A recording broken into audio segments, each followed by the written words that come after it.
For years, SUVs dominated the market. Automakers kept making bigger and more expensive models, and people kept buying even with rising prices. Cheap financing, low interest rates, and a booming economy made it easy to justify spending extra. But that was then. Now the game has changed. The economy has shifted. Borrowing money isn't as cheap, and suddenly buyers are hesitating. SUVs weren't always struggling. In fact, just a few years ago, they were the kings of the road. Prices were skyrocketing, dealerships couldn't keep them in stock, and buyers were willing to pay thousands over MSRP just to get their hands on one. Why? Because SUVs were seen as the ultimate all-in-one vehicle. Spacious, powerful, family-friendly, and loaded with technology.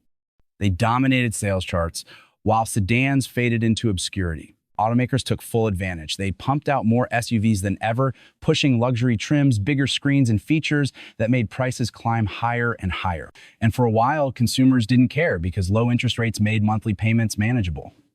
But then everything changed. The first warning signs appeared when interest rates started climbing. Suddenly, those affordable monthly payments weren't so affordable anymore. Buyers who once stretched their budgets for fully loaded SUVs found themselves reconsidering. Then came the overproduction problem. Automakers had ramped up SUV production to meet skyrocketing demand, but when demand cooled, dealerships were left with an oversupply. Cars that once had months-long waitlists were now sitting on lots, collecting dust.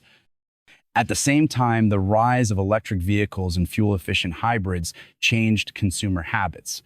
High gas prices made people rethink buying gas-guzzling SUVs. More buyers started looking at EVs and smaller crossovers instead. The result?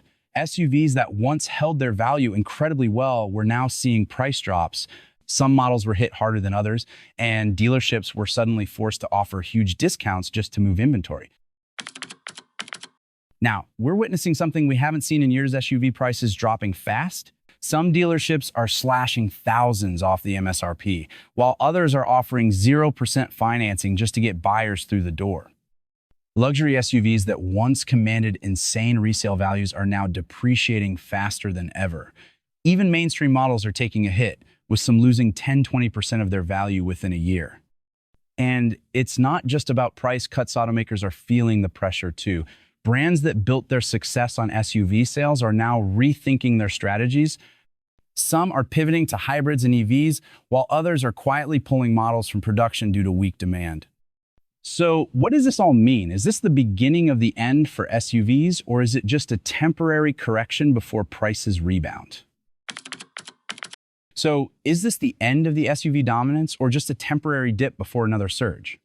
Some analysts believe that as interest rates stabilize and inventories adjust, SUV prices will find a new balance.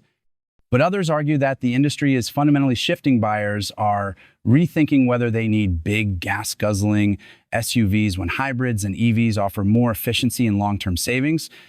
One thing is certain: the days of automatic SUV price hikes are over. Buyers now have more power than ever, and dealerships know they can't keep overpricing these vehicles. So what do you think? Would you still buy an SUV at today's prices, or is it time to consider something else?